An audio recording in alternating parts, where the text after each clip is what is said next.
Matt Mahan, thank you so much for making time for us. Thanks for having me.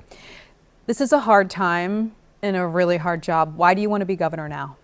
I'm worried about the direction the state's going in. I think Sacramento is working great for special interests and not so great for the people of California. And I want to take the work we've done in San Jose to make our streets safer, reduce unsheltered homelessness, build housing, bring down energy costs, and pursue that agenda statewide, not just for the residents of San Jose, but for all Californians. We deserve better. We keep asking people to give more, and we are not holding our government accountable for doing better with the resources we have. You mentioned giving more. Moving forward, the state is facing multi-year money problems. And right now at this point, according to the legislative experts, the options are either cut programs or raise taxes. Which options do you see yourself choosing?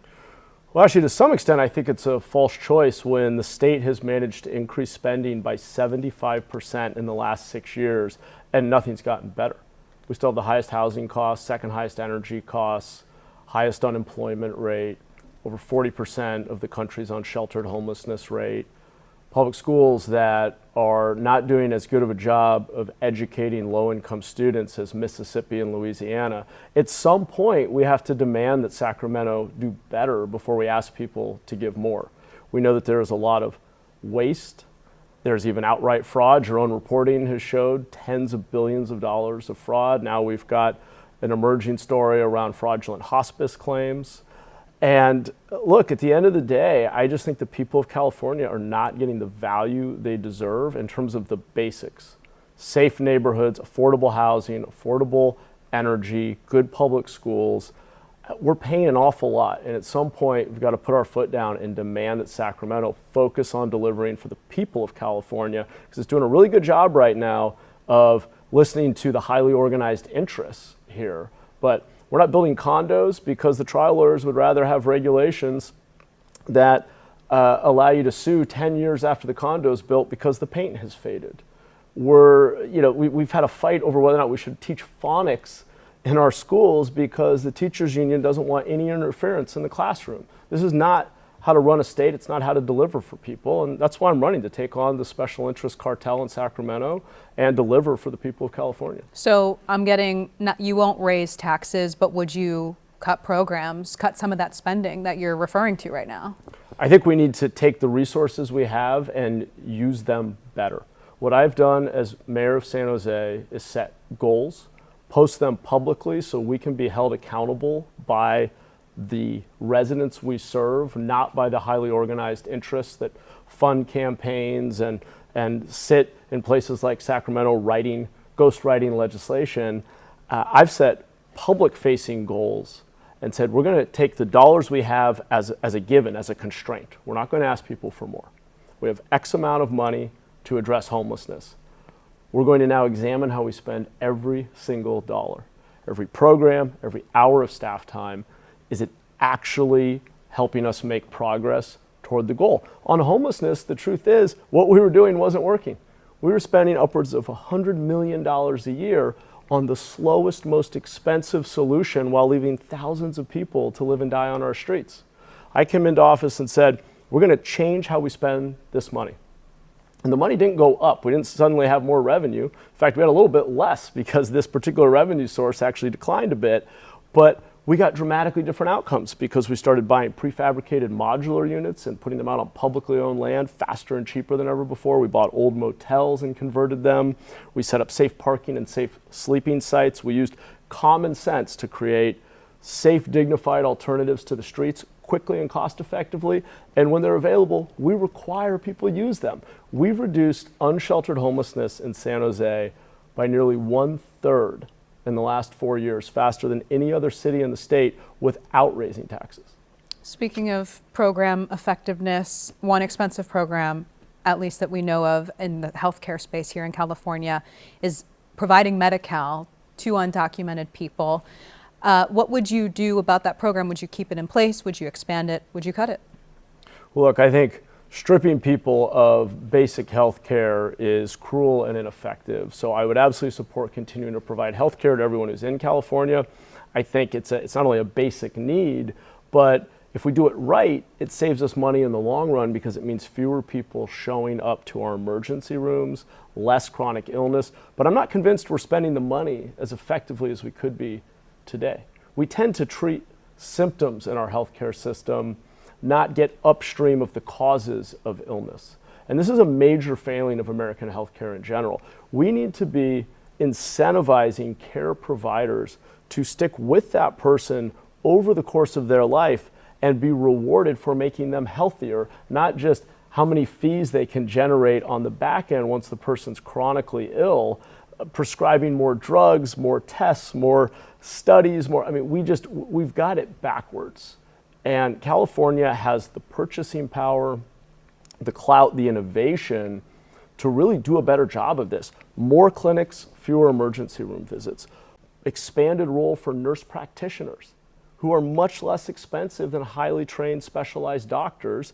Let them practice at the top of their license and provide care, particularly public health education and preventative care on the front end so we have less obesity, less diabetes, less chronic illness. We're spending a lot of money and not getting great health outcomes. So I would change how we spend the money, but I wouldn't start taking care away from people who eventually are going to end up in the emergency room, even if you're only looking at the fiscal aspect of this. The program isn't allowing new undocumented people to get on it. I mean, would you keep it that way for now, the way that it is?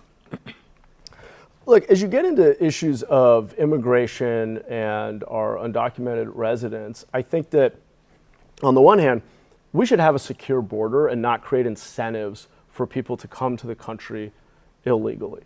And that's a failure of Republicans and Democrats, and frankly, a complacency for decades in which employers and both parties were very happy to have a steady supply of low-cost labor. So yes, let's have a secure border. Let's not incentivize more immigration that is not lawful. All for that. That being said, now that we have families in California, many of whom have been here for decades, many of whom have children who are U.S. citizens, we're going to have to deal with the situation we're in as it is and treat people as human beings. That means providing education, health care, higher quality care that is more preventative, as I just mentioned, and then let's create a pathway to legal status. Maybe that isn't citizenship, but at least a green card and the ability to stay here raising children who are U.S. citizens and an opportunity to work and create a better future, which is what brought people here in the first place. And let's not get too high and mighty about people breaking the law when for 50 years both parties have been completely complicit, and many of our employers in construction, agriculture, we're all too happy to have a low-cost source of labor that kept prices for Americans down. So look, is our immigration system broken? Absolutely. It has been for decades. Both parties have been complicit and benefited in their own ways. And it's time to just fix the problem. But I don't think an answer to the problem is to take away health care from people in our communities who are going to be sicker as a result, less likely to work, less likely to contribute to the tax base. And you're going to end up in our emergency room needing life-saving care eventually anyway, which is the most expensive and least ethical way to handle the problem. You mentioned education in that answer. I mean, nearly half of the state's budget goes toward public education. We're seeing these teacher strikes that are driven by one of the labor groups that you acknowledged earlier. And then there's also some classroom performance issues with students in California struggling to do math, to read, to do science. How would you fix that? Actually, I'm a former public school teacher. Education changed my life. I grew up in a small farming town on the Central Coast. My mom was a teacher. Getting a work-study scholarship to a college prep Catholic school for high school changed my life. I understand the power of a high-quality education. The sad truth is far too few of our children, particularly in low-income and rural communities, communities of color, have access to high quality education. This is another case where we need to demand that our government and our public services do better before we ask people to pay more. We are now in the top 10 for spending. We have ramped up spending on public education, healthcare, virtually every other area of life in California over the last decade. We've doubled our spending, but the outcomes aren't better. At some point, We need to stop funding failure and demand accountability. When it comes to education, we aren't doing the basic things that would deliver better outcomes for our kids. We've had a long and unnecessary fight over the science of reading. Should we be teaching phonics and other evidence-based curriculum? The answer is yes, we should. We also need to create real accountability for educational outcomes at the state level by doing what Governor Newsom has proposed, which is actually aligning the Department of Education with the state education board all the way up to the governor's office. The governor should be where the buck stops on education. So streamlining that authority, pushing the dollars and the accountability down to the district level.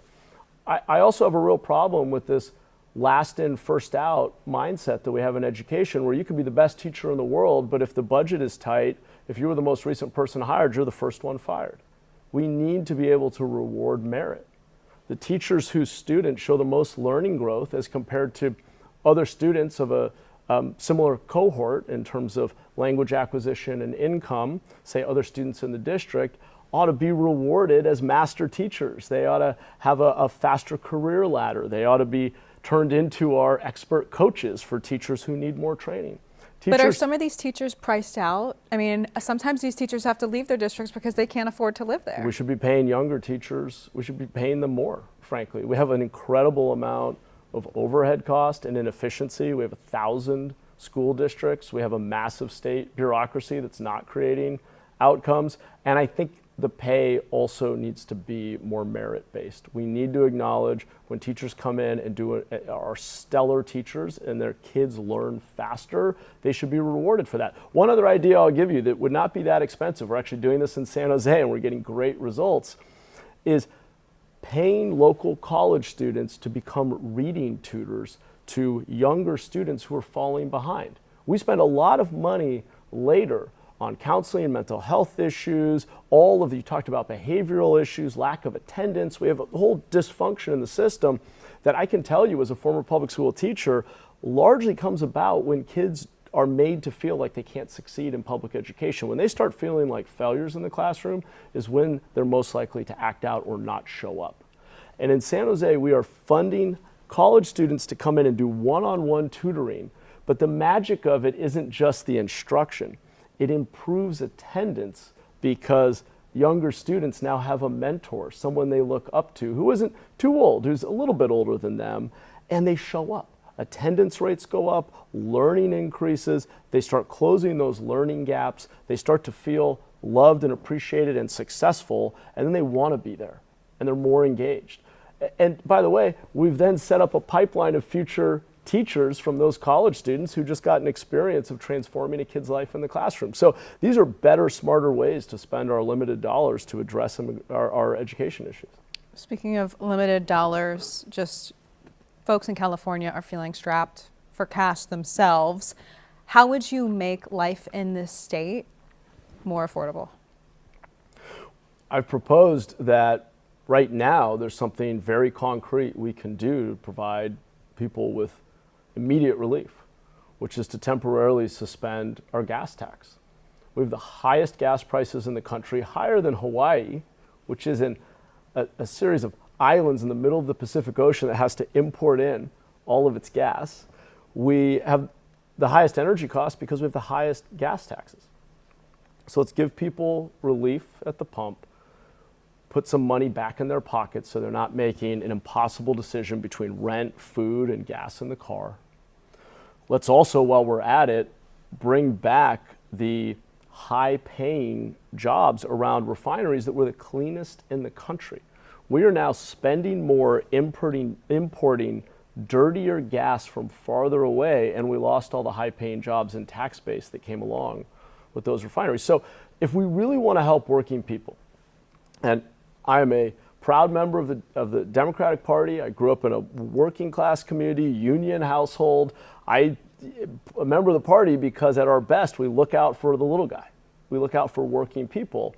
If we're serious about that, let's put our money where our mouth is. In a budget of $350 billion that has gone up 75% in the last 6 years, you can't tell me that we have to choose between helping people have a slightly have a little more room in their budget by bringing down gas costs and paving the roads on the other end. We can find the money to pave our roads and give a much needed break to working families. So on that note then, I mean, just on the topic of oil and gas, should California push back its climate goals that seek to get rid of essentially the use of oil and gas? I don't think so. I don't think we have to, but I think oil and gas should be phased out naturally over a 20-year period by investing in innovation and infrastructure. And that's essentially what I think we're doing well in San Jose is we're using our purchasing power to buy new power supplies that are solar, wind, paired with storage.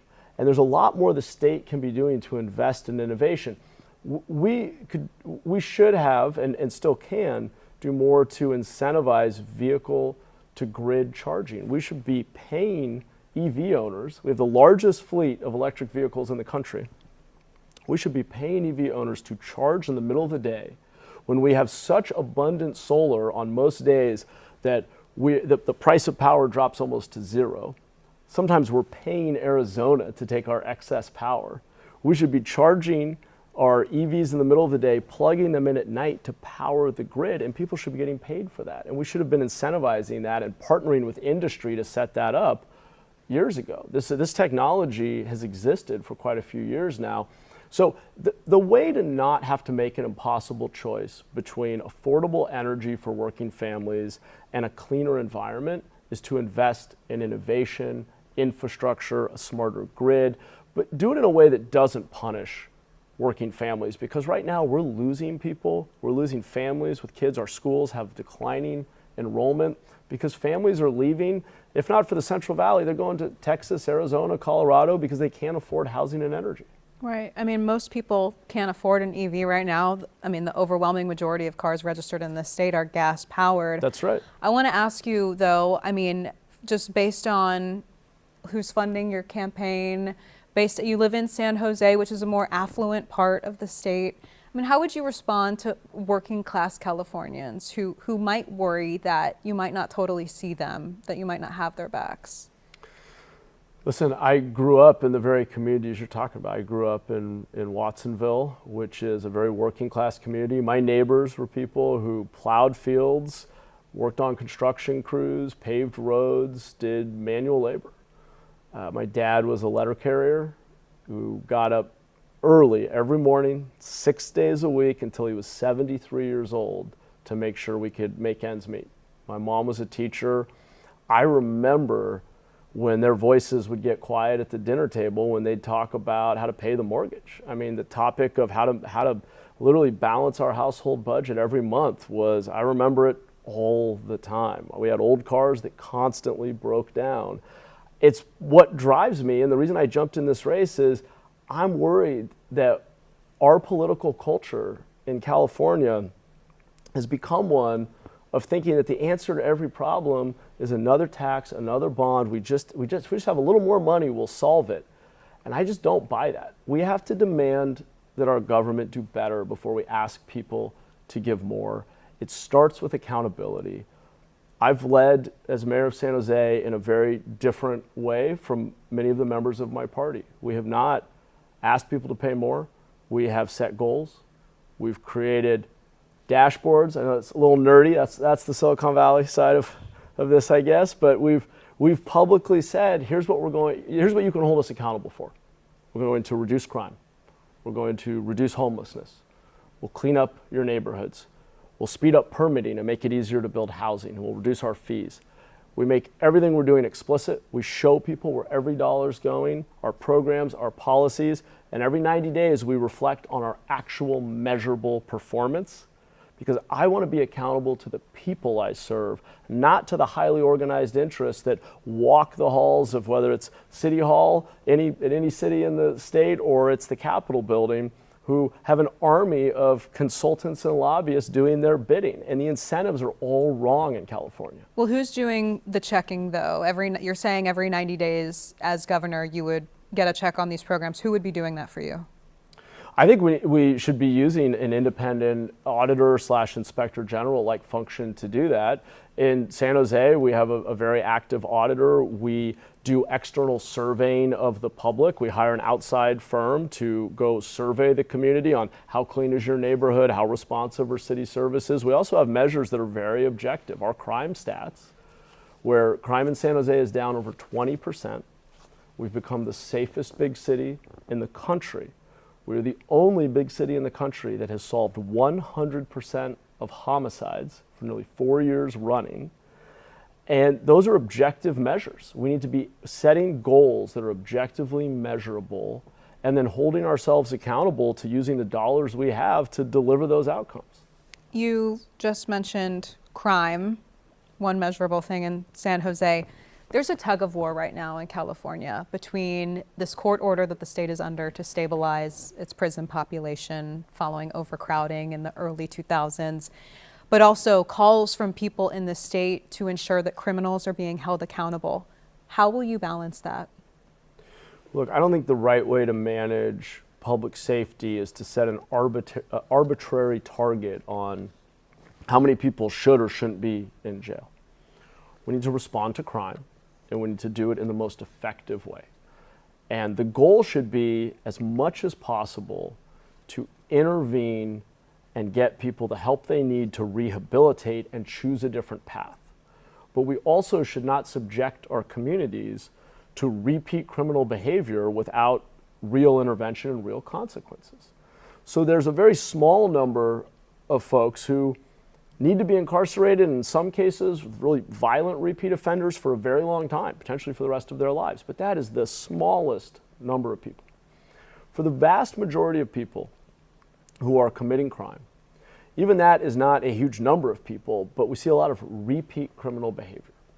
And our failure has been that we set an arbitrary goal of just reducing the number of people in the carceral system without investing in an alternative intervention model that's really working. We need to get people into treatment, to mental health care, and create accountability for getting better, for using those services. Will that cost money, though?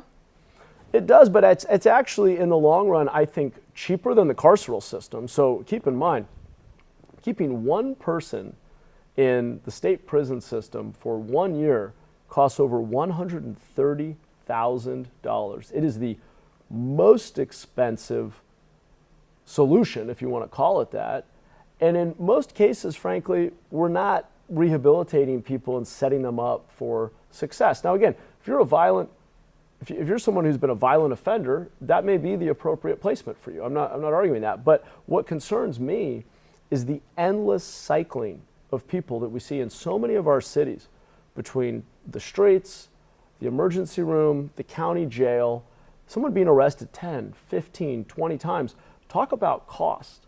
The cost that imposes on the public, on small business owners. California leads the nation with $8 billion a year in retail theft. We're all paying that price. If we broke that cycle and got people help, and especially if we could reintegrate them into society and help those individuals become productive, contributing members of society, we would save billions in the long run. So I don't think it's either or. There's not an easy answer to criminal justice.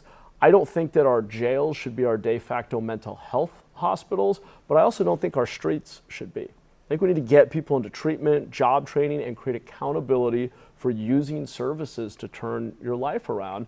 And we've really left so many of our communities just to be exposed to repeat criminal offense and sort of said, sorry, our hands are tied. I don't accept that. We have to do better. On the topic of streets, I mean, this last governor had a lot of ambitious goals to tackle homelessness that have not quite come to fruition yet. What will you do to affect meaningful and provide results to people on homelessness? Yeah, I mean, again, it's all about demanding better outcomes before we ask people to pay more. In San Jose, as I mentioned earlier, we didn't increase spending, we changed how we were spending, and we've led the state in reducing the number of people living outside. We have moved thousands of people indoors. There are better ways to do this. Build basic dignified shelter. When it's available, require that people come indoors. Invest in short duration prevention, where if someone is about to be evicted or otherwise fall into homelessness, intervene and stabilize them with short-term rental subsidy, and pair them with a case manager who helps them bridge to a more sustainable outcome, which may mean overcoming a health issue, combining households with a family member, reconnecting with loved ones, overcoming a layoff and getting a new job. Catching people before they become homeless is so much more humane and cost effective. And in the case where what underlies homelessness is a behavioral health, a mental health issue, we have to rebuild our mental health system and get people indoors. And not everyone is in a position to make a rational decision about their own self-care. It pains me to say that, but I have a cousin who spent a couple of years on the streets due to severe addiction. And the only thing that saved his life was real intervention. My family, my aunt and uncle getting out there and basically physically getting him off of the streets. And a lot of people don't have the family members who are willing to chase them down and do that. And the state, on behalf of the community, has to be willing to intervene and get people into care. I'm not talking about going back to an era where we build massive mental health hospitals and lock people up and throw away the key, but we do need some additional mental health hospitals for the most severe cases. But what we mostly need is residential and lower acuity treatment placements. Well, Governor Newsom he's tried to do that. We've got Prop 1 that's trying to fund these mental health campuses. The governor carried Care Court, which is some counties are struggling to implement, others are doing better. And then there were changes to California's conservatorship law. So do you think will you carry this work? Will you continue those programs, or do other things need to happen? I will build on what Governor Newsom has done there, and I was supportive of all three of those. So expanding conservatorship, creating care courts, and using more of our mental health dollars to build inpatient treatment. Those are the right ideas, but the execution hasn't been there. And the problem is we're conflicted in terms of what we want. The governor's pushing in the right direction on these issues, but when it comes to implementation, many of the counties are not implementing, and philosophically, frankly, a lot of the staff we have implementing doesn't believe in a more hands-on approach. We've got Care Court, but nobody's going through it. We've made it too restrictive. The state has not given enough guidance. There is not enough accountability. When I talk about demanding that we do better before we ask people to pay more, this is what I'm talking about. As governor, I would appoint folks to run state agencies who would be held accountable, meaning if they don't do it, I will find someone else who does, for going down to the local level, working with counties and cities to implement new state laws to build treatment capacity and get people into treatment. Directionally, the governor's right, but the implementation at the city and county level has not been there, and we need to use the power of the state to compel cities and counties to follow through. On this note, what grade would you give Governor Gavin Newsom, A through F? You used to be a teacher. Oh, come on. Look, it's not my job to grade the governor. There are many you things. You won't grade him. There are many things I have agreed with him on. We've also had some we didn't agree on Prop 36. As you know, I was the first Democratic mayor in the state to come out for Prop 36. We didn't agree on recovery housing. What I will say is this. I think the governor has pushed forward the programs and policies he believes in, and he and I have agreed on a lot. Care Court and Prop 1, for example. I've also been willing to publicly disagree, because when I don't agree that his solution is the right one, because that's the kind of politics that Californians deserve. Not, no offense, but not a yes, no, or a letter grade or something like that. I mean, ultimately, our job is to take each issue and offer the best possible solution and be willing to disagree with members of our own party if we think they've got the wrong idea. That's the kind of adult, mature politics our state needs. I worry the problem we have is a sort of groupthink where everybody's in the same club and is not willing to publicly disagree on matters of substance.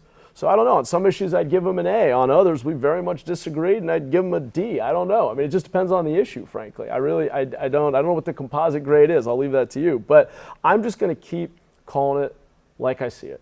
On a given issue, if I think we can do better, I'll say it.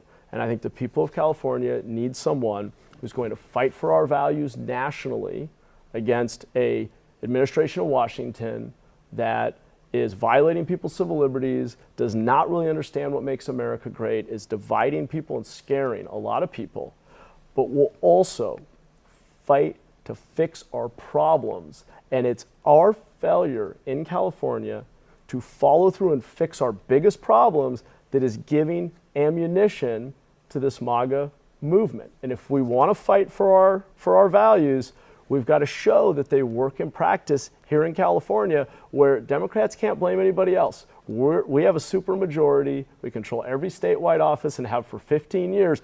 We need to start delivering. And on that note, what are 3 words, this is my final question for you, what are 3 words you would use to describe California under your leadership? Accountable for results. All right. Mahan, thank you for your time. Thanks, Ashley.